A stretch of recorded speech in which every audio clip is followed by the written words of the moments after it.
Her husband left her penniless in divorce court. Then her grandfather's secret will was read. What would you do if your spouse tried to leave you with nothing after years of marriage? Now, let us return to where it all began.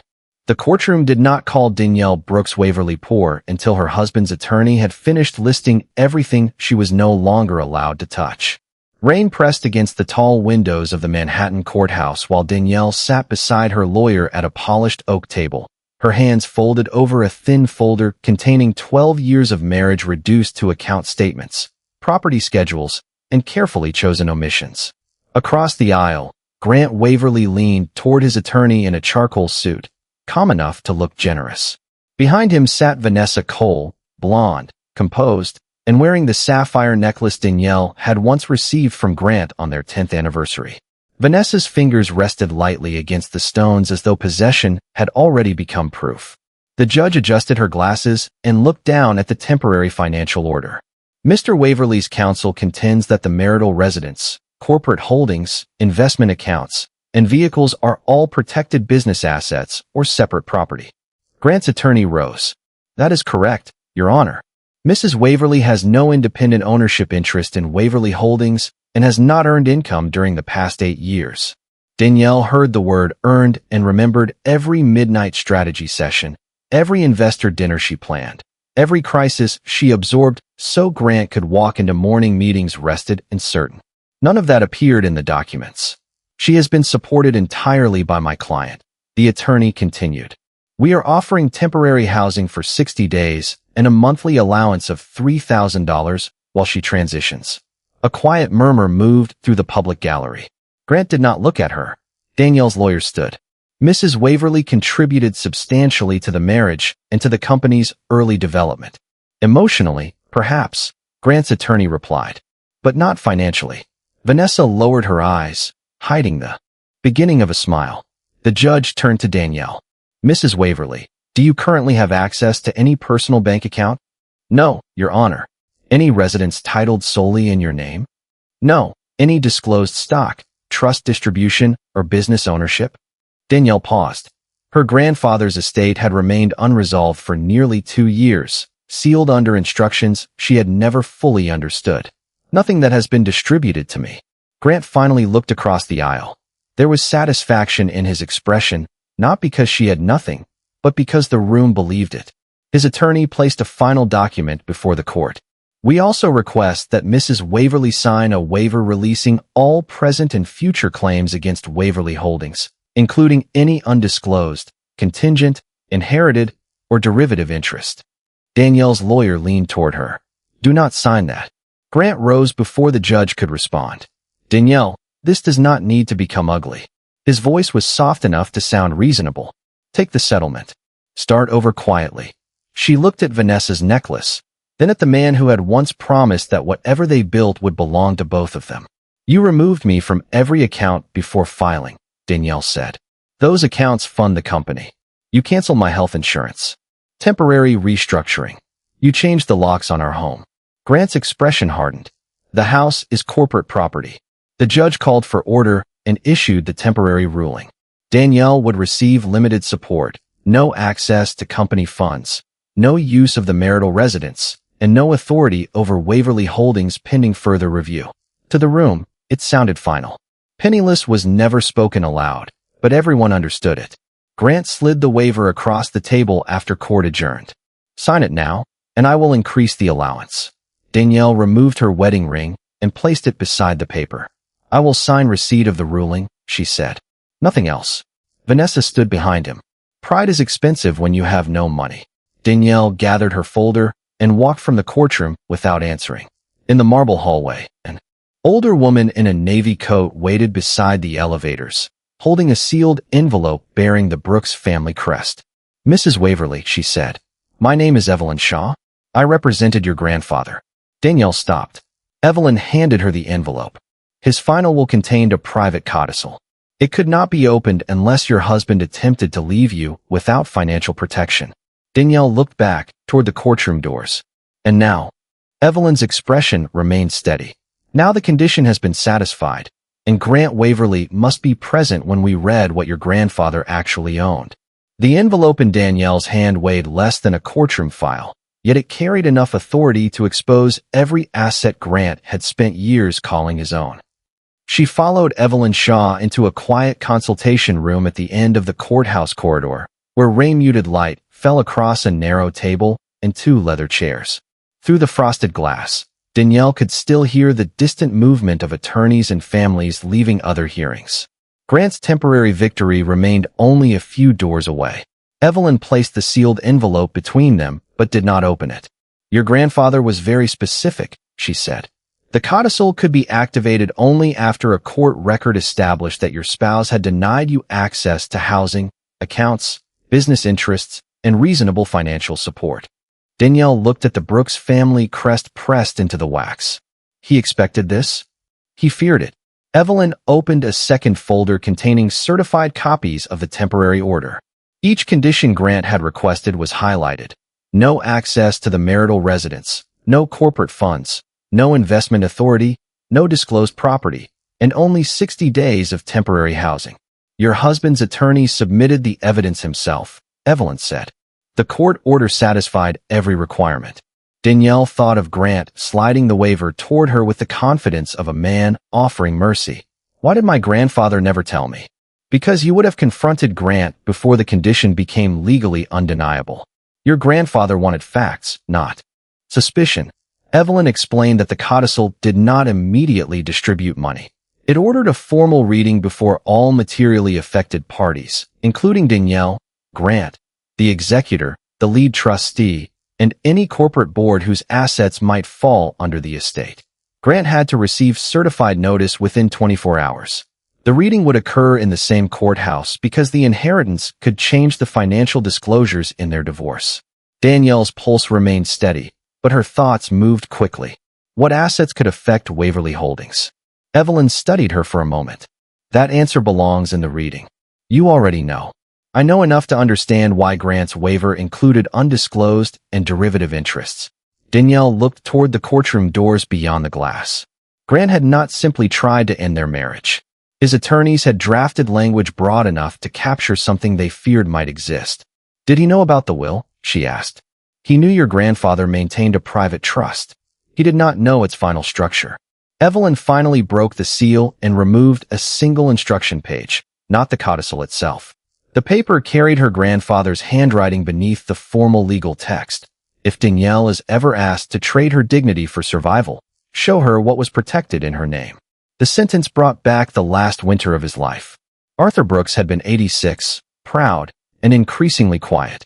Danielle spent 3 evenings a week at his brownstone in Harlem, organizing medication, reading financial newspapers aloud, and listening when he criticized Grant's growing appetite for recognition.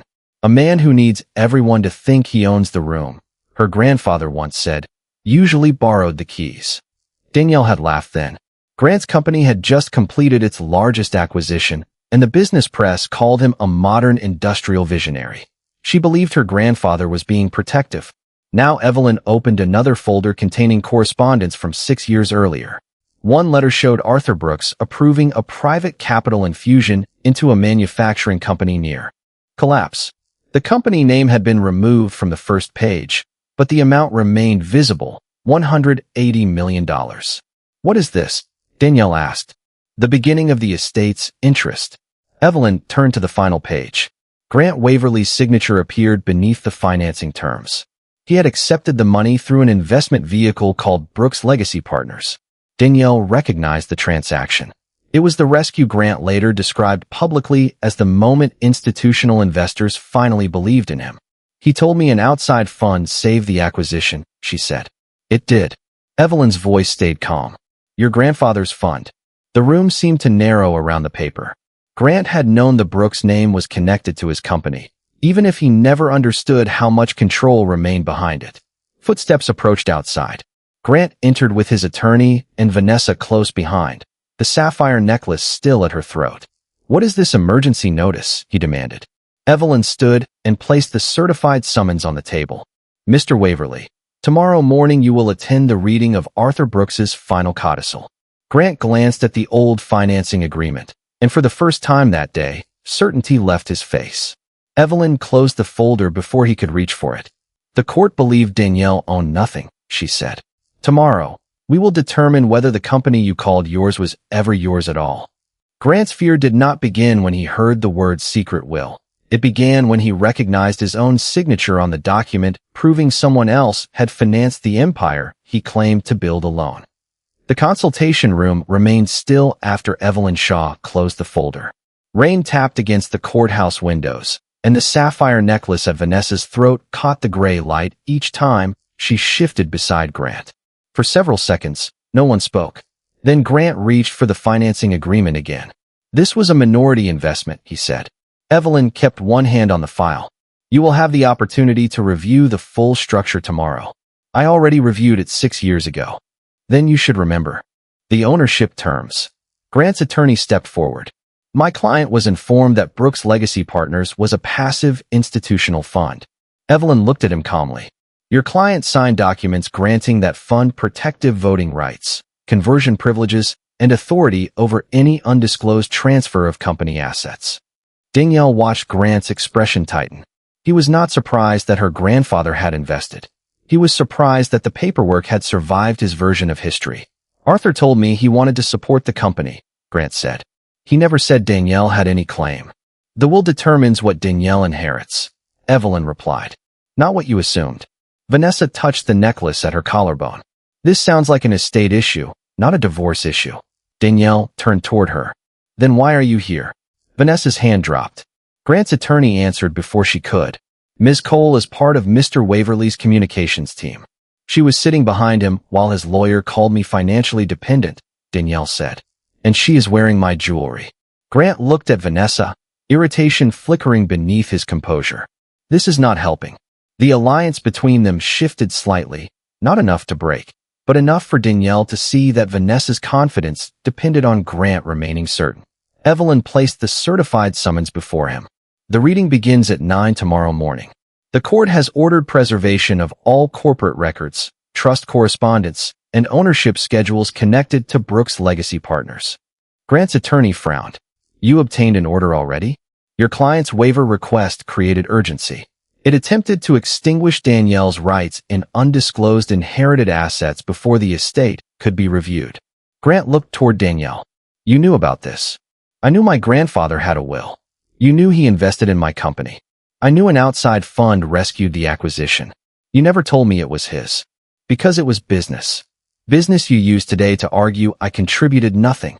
The words remained quiet, but they left nowhere for him to hide. Grant opened the waiver he had carried from the courtroom. This can still be resolved privately, he said. He pushed it toward Danielle again. Sign the release tonight. I will revise the settlement. You can have the apartment on Riverside, $5 million, and lifetime medical coverage. Vanessa's face changed almost imperceptibly. The offer was far larger than the one Grant had defended before the judge. Danielle noticed. So did Evelyn. Why would you offer $5 million? Danielle asked. If you believe I own nothing? Grant leaned closer.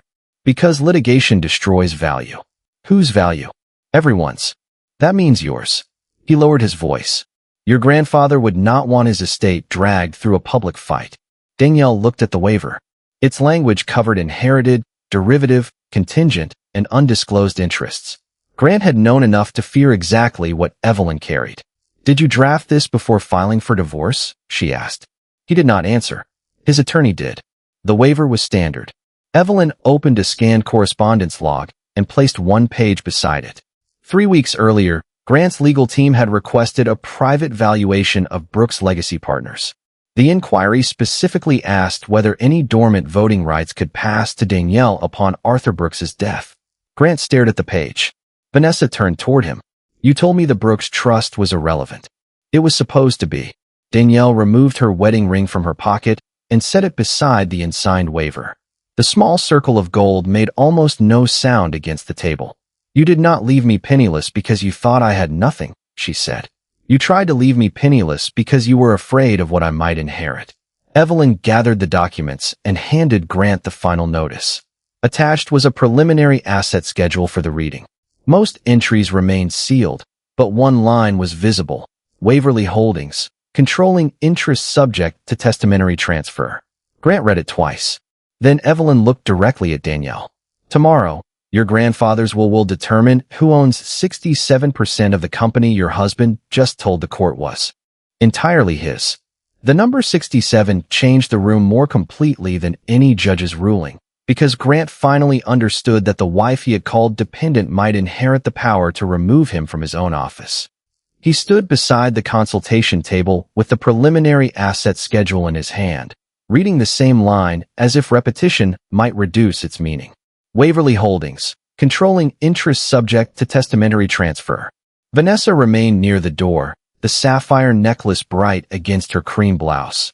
But the confidence she carried into court had thinned into calculation. Grant's attorney asked Evelyn Shaw for clarification. A preliminary schedule is not proof of ownership. Correct, Evelyn replied. The certified trust records will be presented at tomorrow's reading. Then no one should make assumptions. Danielle looked at Grant. He already did. He asked the court to treat the company as entirely his. Grant folded the schedule and placed it on the table. Because I built it. With $180 million from my grandfather. That money was repaid. Evelyn opened the old financing agreement to a marked section. The cash portion was repaid. The conversion rights were not. Grant's face tightened. 6 years earlier, Brooks Legacy Partners had accepted preferred shares instead of ordinary interest, preserving the right to convert its position if Grant concealed assets, attempted an unauthorized sale, or materially harmed Arthur Brooks's designated beneficiary. Danielle had never seen the clause. Grant had signed beneath it twice. This is predatory, he said. It protected the person whose family capital saved your company, Evelyn answered. Vanessa moved closer to the table. What does designated beneficiary mean? No one answered immediately. Grant looked at her, and Danielle saw the first true fracture between them. Vanessa had been promised a future built around Waverly Holdings. She had entered court wearing Danielle's necklace because Grant made possession look permanent. Now she was discovering that his empire might belong to the woman he had just tried to impoverish. Danielle, Grant said, softening his tone, we should speak alone. You brought Vanessa into the courtroom. That was a mistake. Vanessa's eyes narrowed. A mistake. Grant ignored her. We can pause the divorce petition, review the estate, and avoid unnecessary damage. Danielle remembered the locks changed at the townhouse, the canceled insurance, the frozen accounts, and the monthly allowance presented as generosity. You wanted me penniless this morning. I wanted a clean separation. You wanted a signed waiver before the will could be read. His attorney stepped between them. No further discussion without counsel. Evelyn nodded. Agreed. She gathered the documents and instructed Danielle not to sign anything Grant's team delivered overnight. The will reading would begin at 9 in probate courtroom 4, with the divorce judge, Waverly Holdings board chair, and Brooks Legacy trustee present. Until then, a preservation order froze all transfers involving company shares, the marital residence, executive compensation, and personal property acquired through corporate accounts. Vanessa touched the sapphire necklace again. Evelyn noticed. That item is listed on the marital inventory. Vanessa's hand fell. Grant looked embarrassed. It was a gift. To whom? Danielle asked. He did not answer. Evelyn requested the necklace be surrendered pending the property review.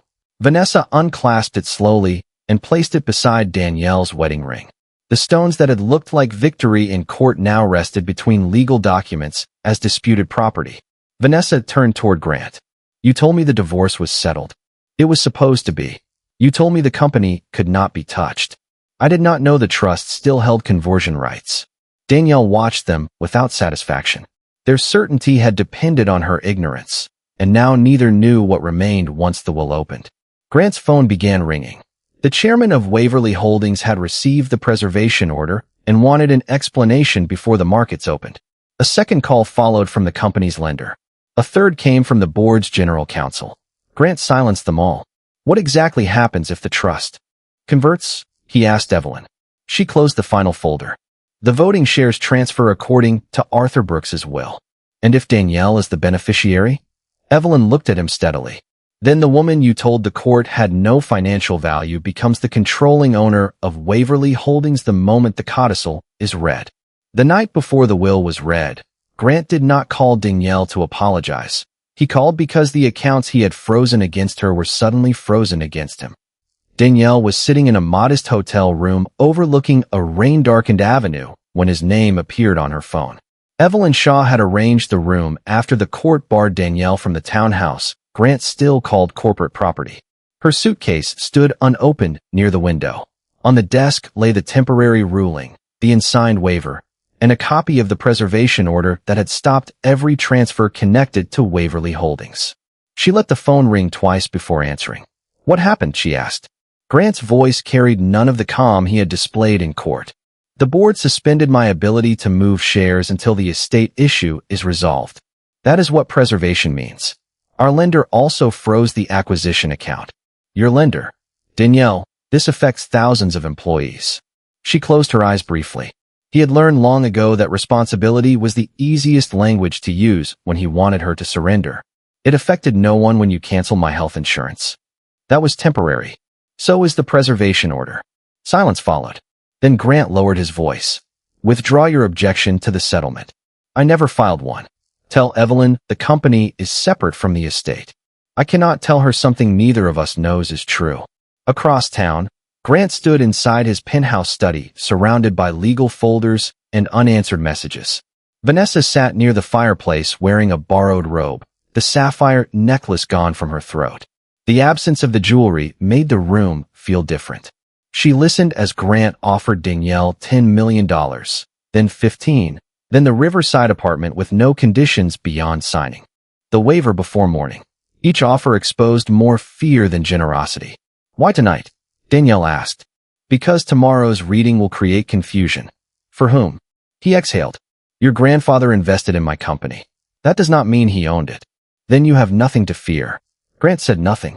Danielle ended the call and placed the phone face down. A minute later, Evelyn called from her law office. "Grant's attorneys requested an emergency meeting," she said. "They offered to reopen the divorce terms if we postpone the reading. Can they stop it?" "No. The codicil requires disclosure once the triggering condition is certified. The court has already done that." Danielle looked toward the wet city lights. "What exactly triggered it?" Evelyn read from the trust instructions. Arthur Brooks had defined financial abandonment with unusual precision: removal from the marital residence, termination of insurance, denial of access to shared accounts, and any legal attempt to force Danielle to waive unknown inheritance rights under threat of losing basic support. Grant had satisfied every condition in one morning. "Your grandfather did not leave this to chance," Evelyn said. "He understood that people reveal their intentions most clearly when they believe someone has no alternatives." Danielle remembered Arthur's brownstone, his careful hands folding newspapers, and the way he watched Grant during family dinners without ever challenging him directly. "Why did he wait until after his death?" she asked. "Because he wanted you to choose yourself without knowing there was money waiting." The answer settled deeper than the possible inheritance. Arthur had not designed the will to reward obedience. He had designed it to protect a moment of dignity. Evelyn then opened a secure video file Arthur recorded 6 weeks before he died. His voice filled Danielle's hotel room, older and softer than she remembered. "Danielle, if you are hearing this, someone has mistaken your kindness for dependence. Do not argue with them. Let the documents speak." She pressed one hand against her mouth. Arthur continued. "Waverly Holdings survived because Brooks Capital stood behind it. Grant was permitted to lead, not permitted to own what he did not build alone. If he ever used that position to leave you without protection, the trust was to return every hidden right to you." The video ended before revealing the complete estate. Evelyn allowed the silence to remain. "There is one more thing," she said. "The court clerk confirmed that the entire Waverly Holdings board will attend tomorrow." "Why?" "Because your grandfather's codicil does more than transfer shares." Evelyn opened the sealed attendance order. It contains an immediate executive succession clause. If the 67% interest passes to you, Grant's appointment as chief executive expires the moment the will is read. The company Grant claimed to have built alone had survived its darkest year because Danielle quietly carried her grandfather's money through a door Grant was too proud to admit he needed opened.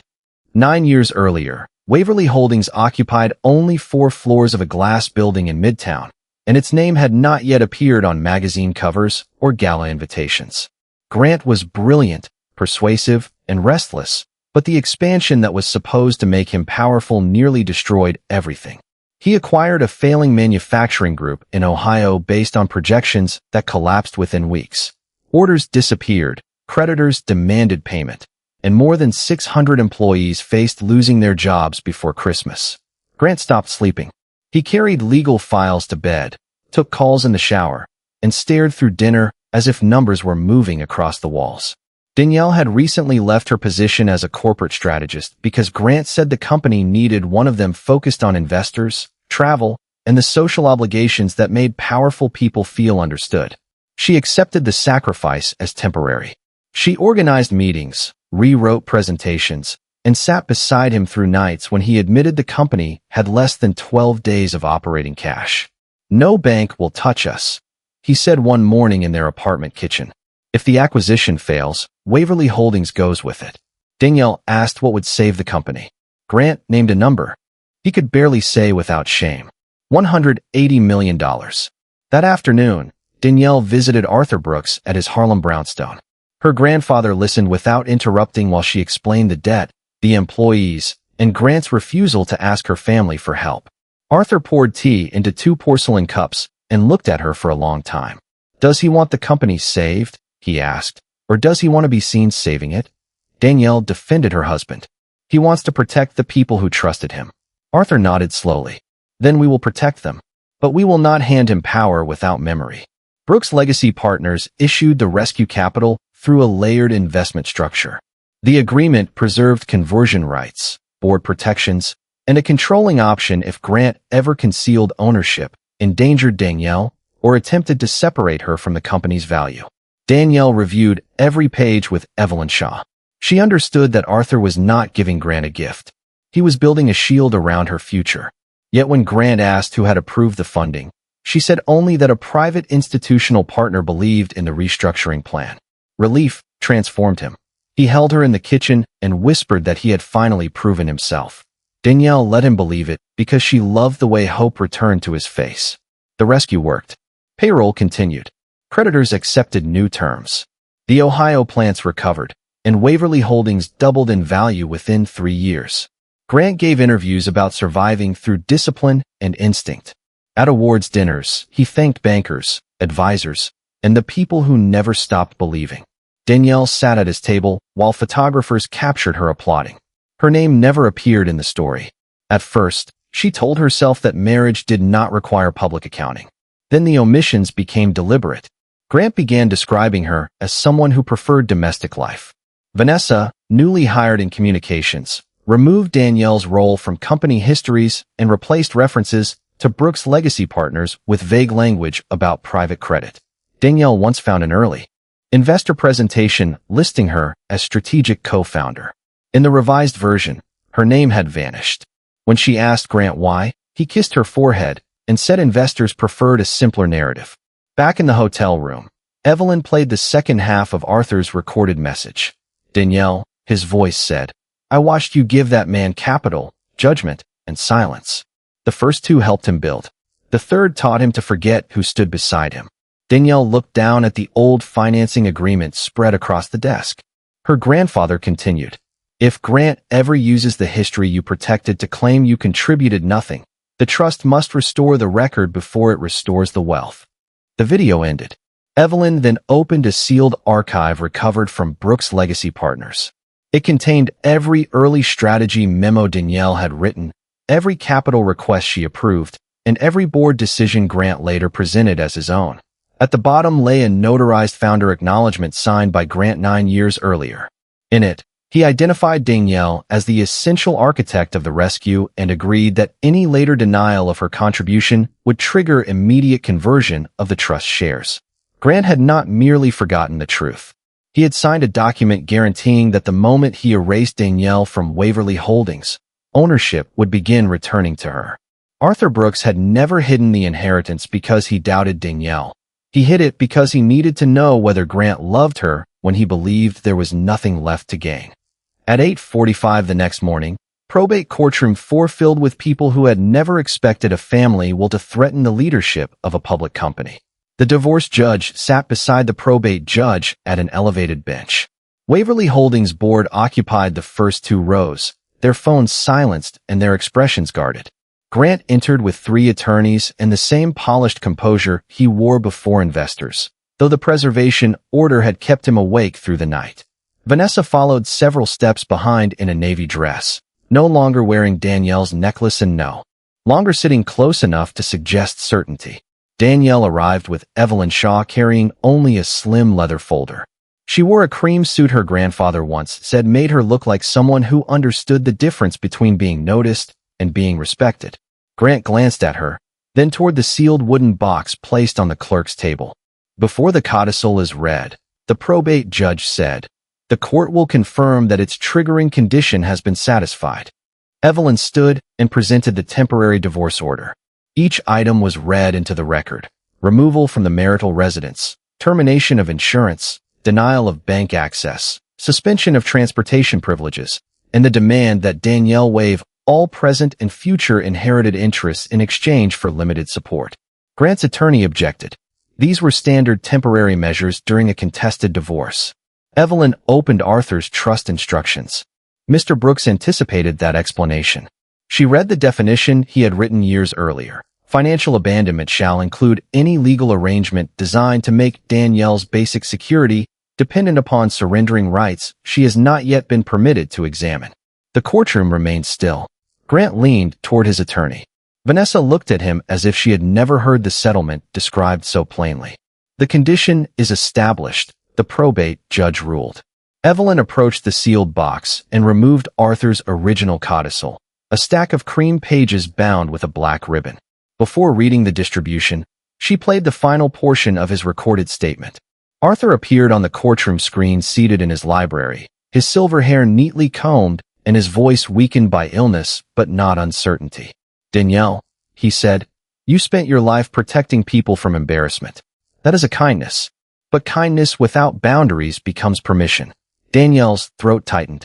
Grant stared at the screen. Arthur continued, "Grant was given an opportunity to lead because you believed in him. He was not given permission to convert your loyalty into proof that you had no value." The recording shifted to a wider angle, revealing the Brooks Legacy Trust charter on the desk beside him. "I retained ownership because titles change people faster than money does. Waverly Holdings was never transferred outright. Grant was appointed chief executive under a conditional operating agreement. The trust preserved 67% of all voting shares, every conversion right, and authority over the company's principal real estate." A murmur moved across the board rows. Grant rose. That agreement was modified. Evelyn held up the certified amendment. It was not. The company refinanced. Debt changed. Ownership did not. The judge instructed Grant to sit. Arthur's image remained on the screen. "The shares shall pass to Danielle only if she chooses dignity without knowing they exist. If she signs away unknown rights to preserve a marriage, the trust remains sealed. If she refuses to surrender herself when left without protection, the trust opens in full." Danielle remembered the unsigned waiver, Grant's offers rising through the night, and the hotel room where she chose uncertainty over submission. Arthur had not tested whether she could endure poverty. He had protected her right to discover she never had to. Evelyn began reading the first distribution. The Harlem Brownstone, 3 commercial properties, the Brooks Family Investment Fund, and a private trust valued at more than $900 million passed immediately to Danielle. Vanessa's face lost color. Grant did not move. Then Evelyn turned to the corporate section. Upon certification of the triggering condition, all preferred shares held by Brooks Legacy Partners convert into 67% of Waverly Holdings voting stock, transferred without restriction to Danielle Elaine Brooks Waverly. The board chair lowered her eyes to the succession agreement already placed before her. Evelyn continued. "The sitting chief executive's appointment expires upon transfer unless reaffirmed by the new controlling owner." Every face turned toward Danielle. Grant looked across the courtroom, no longer at the wife he had called dependent, but at the woman whose next decision would determine whether he still had a company to lead. The moment Danielle inherited 67% of Waverly Holdings, Grant's courtroom victory became evidence that he had activated his own removal. No one moved while Evelyn Shaw placed the certified share transfer before the probate judge. The document carried Arthur Brooks's seal, the conversion date, and Danielle's full legal name beneath the words controlling owner. Across the aisle, Grant remained seated, one hand pressed flat against the table as though he could hold the company in place through force of habit. The board chair, Margaret Ellis, opened the succession agreement and read the final clause silently. Then she stood. Effective upon transfer, Mr. Waverly's appointment as chief executive has expired. Grant turned toward her. You cannot make that determination in probate court. I am not making it, Margaret replied. The agreement you signed 9 years ago made it. His attorney rose quickly. We request an immediate stay. The estate's corporate claims require independent valuation and review. The probate judge looked toward Evelyn. Does the trust provide for delay? No, Your Honor. The conversion was designed to prevent the beneficiary from being pressured during exactly this kind of dispute. Grant looked at Danielle, and for the first time, she saw him without the protection of certainty. Danielle, do not let them turn a divorce into a corporate crisis. She met his gaze. You brought the company into court when you asked me to waive every possible interest in it. Because I believe there were none. Evelyn opened the valuation report Grant's attorneys had requested 3 weeks earlier. That statement is contradicted by your own inquiry into dormant Brooks' voting rights. The divorce judge reviewed the report, then the unsigned waiver lying in Danielle's folder. Mr. Waverly, your counsel represented yesterday that Waverly Holdings was solely your separate property. Did you know Brooks' legacy partners held conversion rights? Grant hesitated. I knew the fund retained certain protections. Did you disclose them? They were contingent. Contingent assets are still disclosed assets. The judge's voice remained measured, but the room felt smaller around him. Grant's attempt to leave Danielle penniless had done more than trigger the will. It had placed every omission beneath judicial review. Vanessa shifted behind him. She had entered the courthouse expecting to watch Danielle surrender a marriage. Now she was watching Grant lose control of the future he had promised her. What happens to the executive apartment? Vanessa whispered. Grant turned sharply. Not now. Evelyn heard her. The apartment on Park Avenue is owned by a Waverly Holdings real estate subsidiary controlled through the Brooks Trust. Vanessa's face changed. The home Grant said would be theirs had never belonged to him personally. And the house in Connecticut? She asked before caution returned. Margaret checked the asset schedule. Also company property. Danielle watched understanding spread across Vanessa's expression. The necklace, the apartment, the country house, and the title Grant promised beside him were all pieces of an empire he managed but did not own. Grant stood. I built the value of those assets. And no one is erasing your work, Danielle said. You erased mine. The courtroom quieted again. She did not raise her voice. She did not need to. The founder acknowledgement, the rescue memos, and the trust conversion had already restored the history Grant spent years simplifying. Margaret approached Danielle with the succession resolution. As controlling owner, you may reaffirm Mr. Waverly as chief executive, appoint an interim leader, or request an immediate board vote. Grant's eyes remained fixed on her. Think about the employees. I am, Danielle replied. She asked for a 10-minute recess and met Evelyn, Margaret, and the company's general counsel inside the judge's chambers. They reviewed payroll, lender obligations, pending acquisitions, and the risks of abrupt leadership change. Danielle did not choose chaos. She authorized an independent interim chief executive, preserved all employee salaries and benefits, and suspended Grant only from decisions involving trusts, property, or the divorce until the board completed its review. When court resumed, Margaret announced the decision. Grant's access to the executive floor, corporate accounts, and company residence ended at 5 that evening. Vanessa's communications appointment, which Grant had planned to elevate after the divorce, was frozen pending investigation. Grant stared at Danielle. You planned this. My grandfather planned for the day you believed I had nothing, she said. Evelyn then opened the final sealed attachment to the codicil. Arthur had anticipated more than financial abandonment. He had documented a private ledger showing that Grant used Waverly Holdings funds to purchase gifts, housing, and travel for Vanessa, while claiming Danielle contributed no economic value. The hidden ledger meant the divorce court would not merely reconsider Danielle's settlement. It would now determine how much of Grant's supposed separate wealth had been taken from the company she had just inherited. The hidden ledger did not show that Grant had left Danielle penniless. It showed that he had used her company's money to finance the life he planned to build after replacing her. The divorce judge ordered the courtroom cleared of everyone except counsel, the Waverly Holdings board chair, the estate executor, and the parties named in the financial review.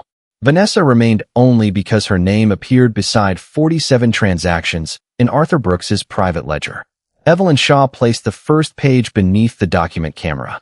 A wire transfer of $120,000 had paid the deposit on the Park Avenue apartment Grant promised Vanessa after the divorce. The expense had been categorized as executive housing. A second payment covered renovations selected by Vanessa and listed as client entertainment improvements. Jewelry, hotel suites, private flights, designer clothing, and a leased car appeared beneath codes designed to resemble investor relations costs. The total exceeded $4 million. Grant leaned toward his attorney. Those expenses were approved through normal channels. Margaret Ellis, the board chair, opened the company authorization policy.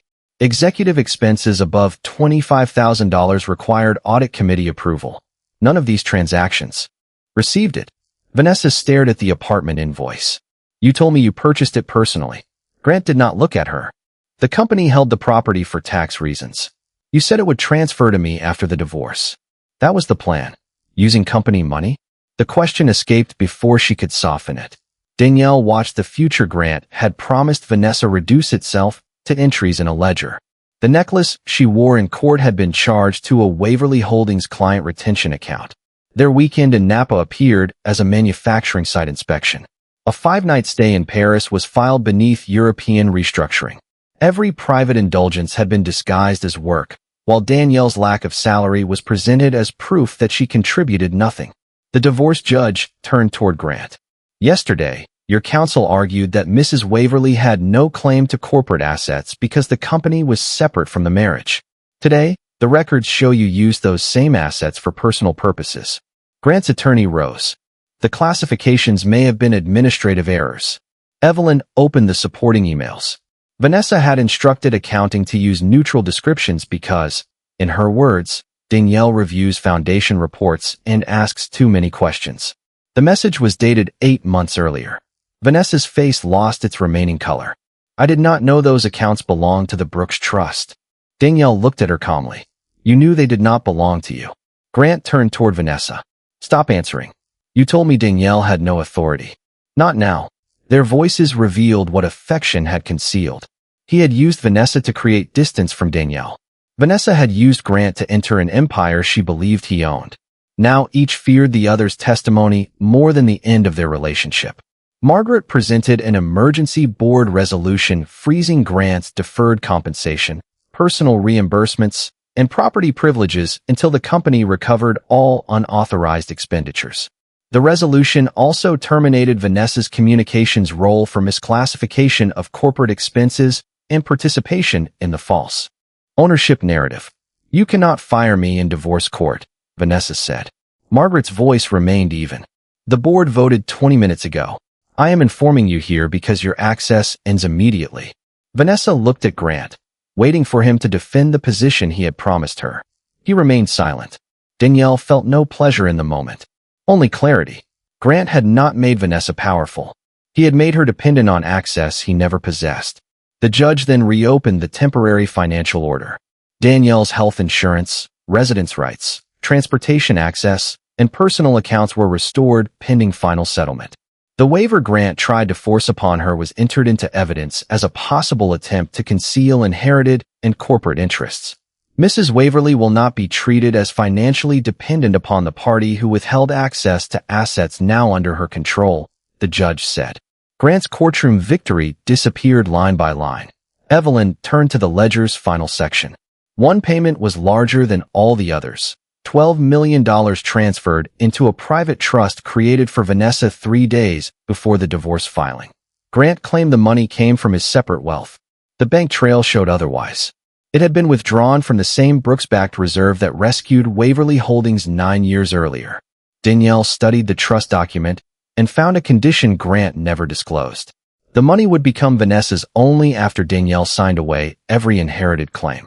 The mistress's promised fortune had depended entirely on leaving the wife penniless. The $12 million trust was not a gift to Vanessa. It was payment for helping Grant make Danielle disappear from every document that could prove the company was hers. The courtroom remained closed while the judge reviewed the trust agreement, the bank trail, and the condition tying Vanessa's inheritance to Danielle's signature. Grant sat rigidly beside his attorney, his face drained of the confidence he had carried into court the day before. Vanessa stood near the witness table, staring at the page that promised her $12 million only if Danielle waived all inherited and derivative claims against Waverly Holdings. "You told me the trust was already funded," she said. Grant did not answer. "It was funded," his attorney replied carefully. Evelyn Shaw turned the bank record toward the judge. "With money withdrawn from a Brooks-backed corporate reserve that Mr. Waverly did not own personally." Vanessa looked at Grant. "So if Danielle refused to sign, I received nothing." His silence became confirmation. The future he offered her had never depended on love. It depended on Danielle leaving court poor, uninformed, and too frightened to challenge the paperwork. "You used me," Vanessa said. Grant's expression hardened. "You knew what we were trying to accomplish. You said the waiver was routine. You helped draft the communications plan describing Danielle as financially dependent. Because you told me it was true." Danielle watched them turn on each other with the same efficiency they once used to erase her. Neither defended the marriage they had damaged. Neither spoke about a life together. They argued only about who had misunderstood the money.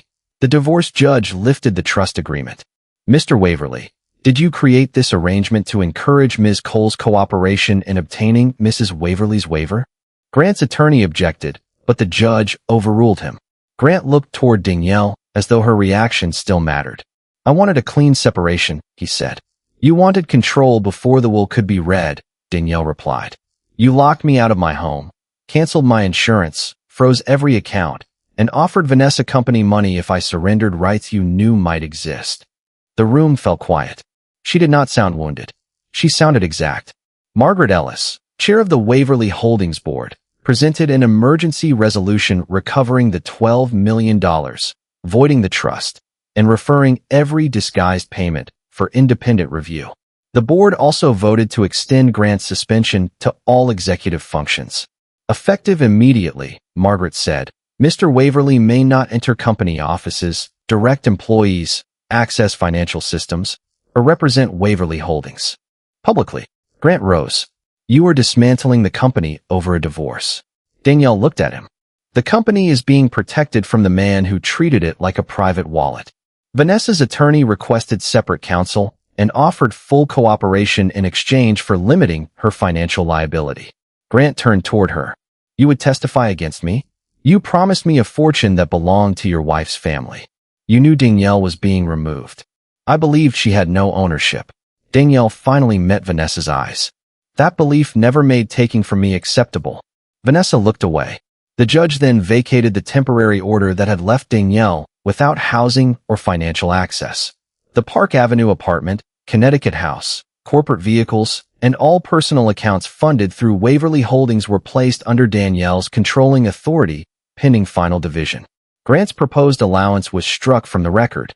He had entered court offering Danielle $3,000 a month. He now required board approval to charge a taxi. Evelyn opened the final section of Arthur Brooks's codicil. The room expected another asset. Instead, it contained a governance instruction written in Arthur's own hand. If Grant attempted to conceal trust ownership or purchase Danielle's waiver through corporate funds, Danielle would receive immediate authority to remove the Waverly name from the company entirely. Margaret placed the corporate charter before her. "As controlling owner, you may rename the company today." Grant stared at Danielle. His surname was the last thing left that made the empire appear to be his. Danielle rested her hand on the charter, but did not sign yet. "Before I decide," she said, "I want the board to see every page showing who actually built this company."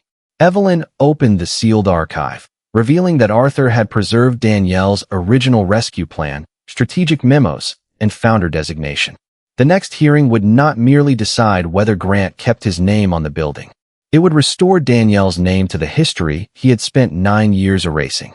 The next hearing did not begin with Grant's defense. It began with Danielle's name appearing on the first page of every plan he had spent 9 years presenting as his own.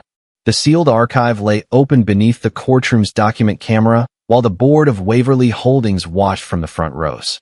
Evelyn Shaw lifted the earliest strategy memo, dated 11 months before the rescue investment, and placed it on the screen. At the top, in Danielle's handwriting, were the words Ohio Recovery Framework. Beneath them appeared the restructuring plan that preserved 600 jobs, separated the failing acquisition from the company's healthy divisions, and created the repayment schedule Grant later described in interviews as his defining idea. The next document showed Danielle's revisions to the lender proposal. Another contained her recommendation to protect employee health insurance during the crisis. Each page carried Grant's handwritten notes in the margins. Excellent. Use this. Present Thursday.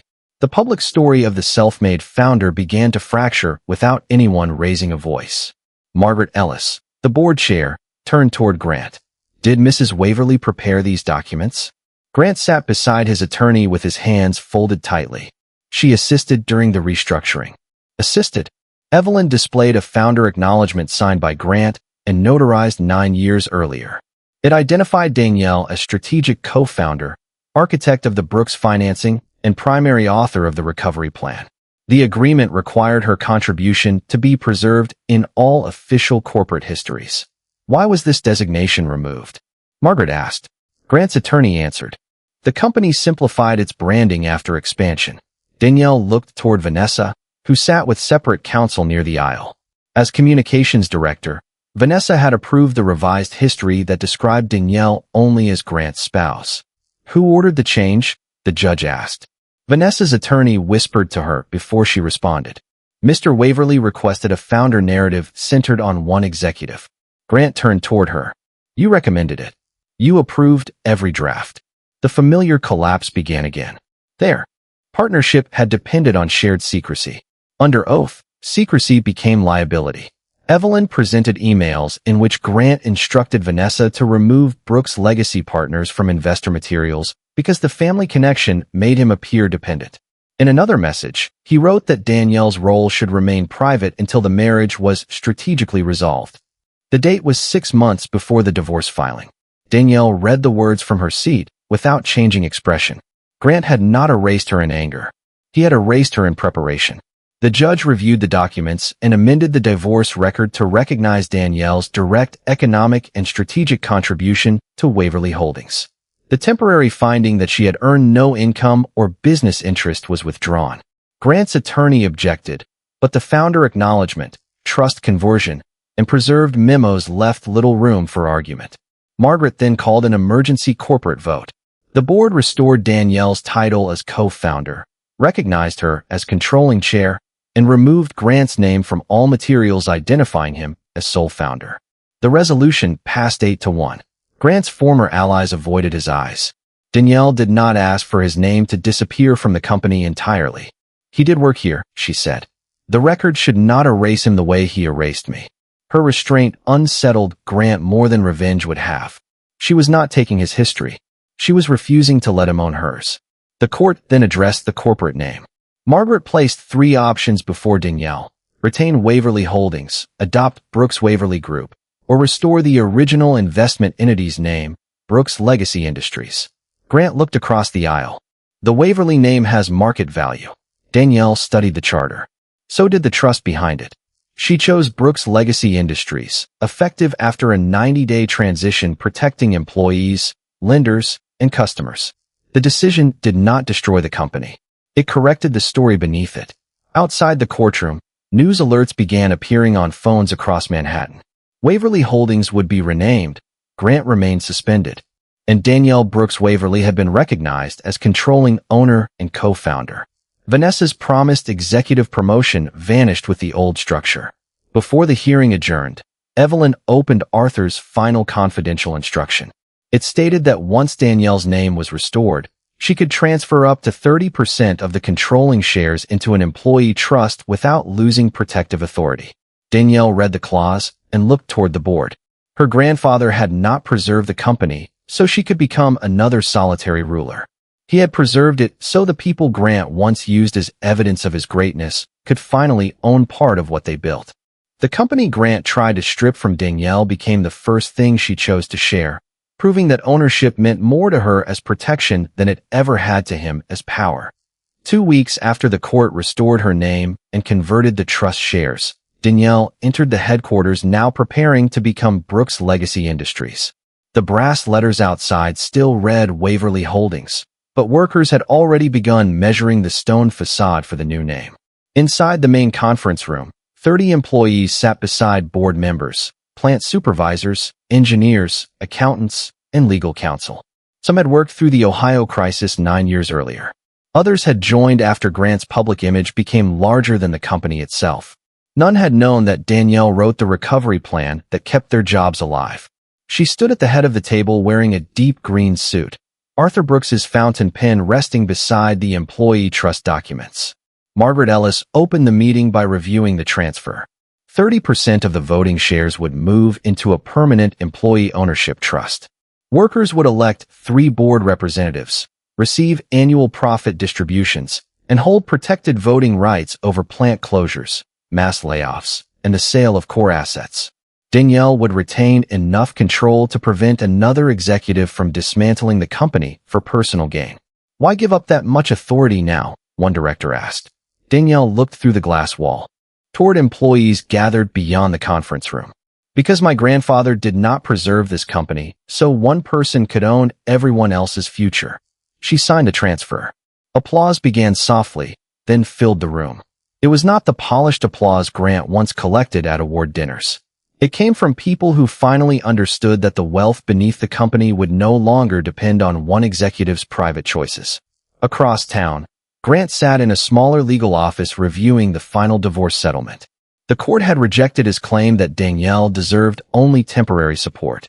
The Brooks inheritance remained entirely hers. The company assets returned to corporate control, and every unauthorized expenditure for Vanessa was deducted from Grant's personal settlement.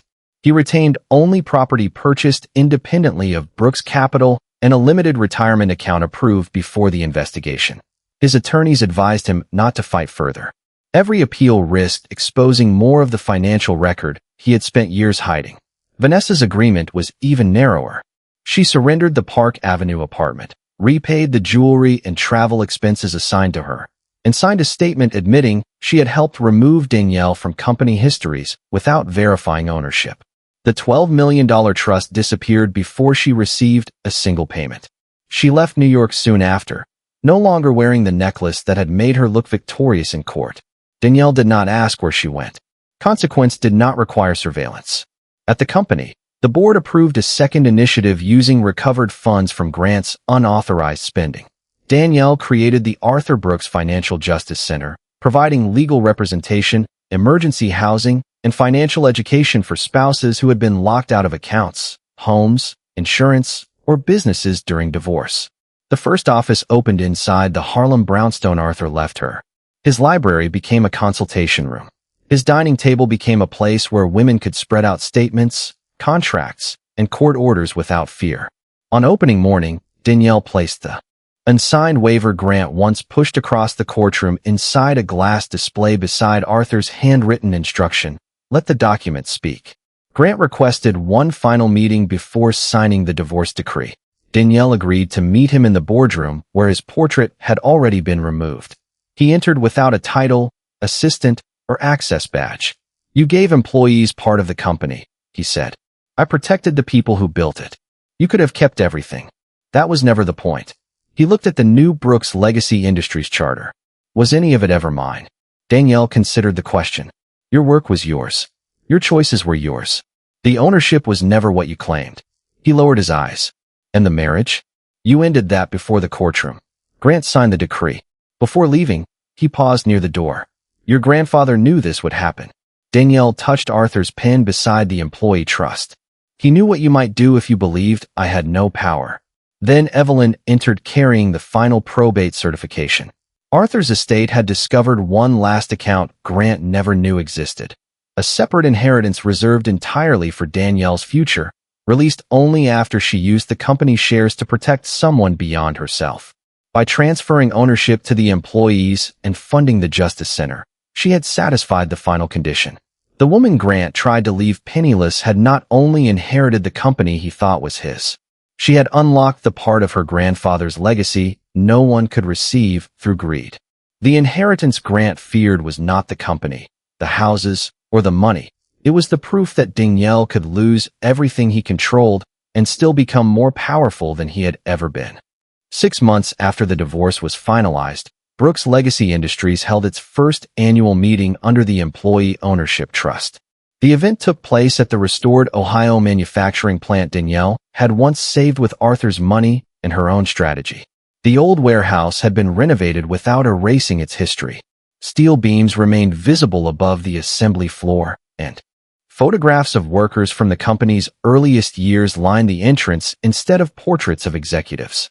Danielle stood near the original production line in a midnight blue suit, listening as an employee representative presented the first profit-sharing report. 30% of the company now belonged to the people whose hands, ideas, and patience had carried it through every crisis. The applause that followed was not for a billionaire, a founder myth, or a family name. It belonged to everyone. Grant did not attend.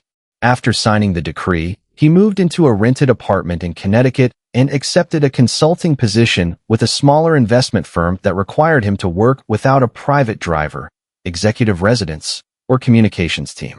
His name disappeared from the building he once believed would preserve it forever. He sent Danielle one letter through their attorneys. In it, he admitted that he had confused her silence with dependence and her protection with permission.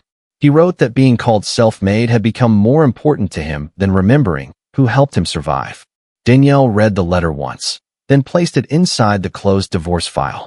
Understanding did not reopen what entitlement had destroyed. Vanessa completed the financial settlement and left New York.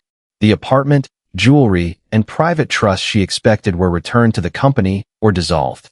She issued no public apology. Danielle required none. The truth had already entered court records, board minutes, and corporate history. No headline could make it more complete.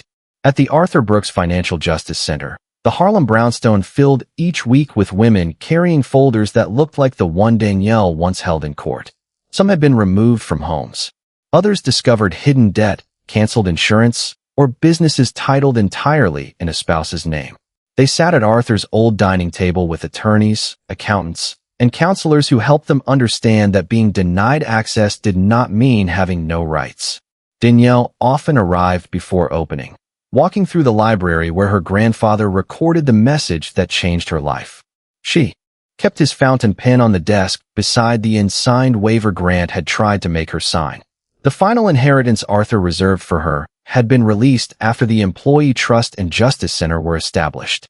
It included a private investment portfolio large enough to guarantee the center's work for generations. Danielle did not use it to purchase another mansion or build a tower bearing her name.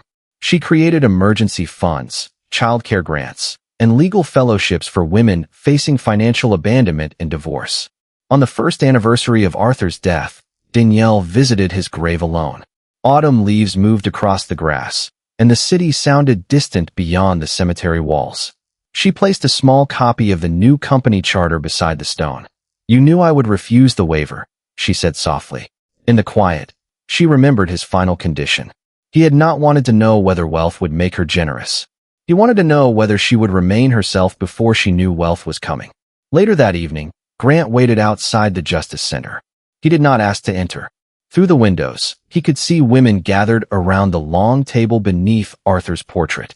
"I heard the final inheritance was released," he said. It was. So he really planned all of this. Danielle looked toward the house her grandfather had protected. "He planned for the possibility that you would mistake control for love." Grant lowered his gaze. "I left you with nothing." Danielle's expression softened, though not for him. "No, you left me without access to what you controlled." She opened the center's door as warm light reached the sidewalk. "My grandfather made sure that was never the same as having nothing."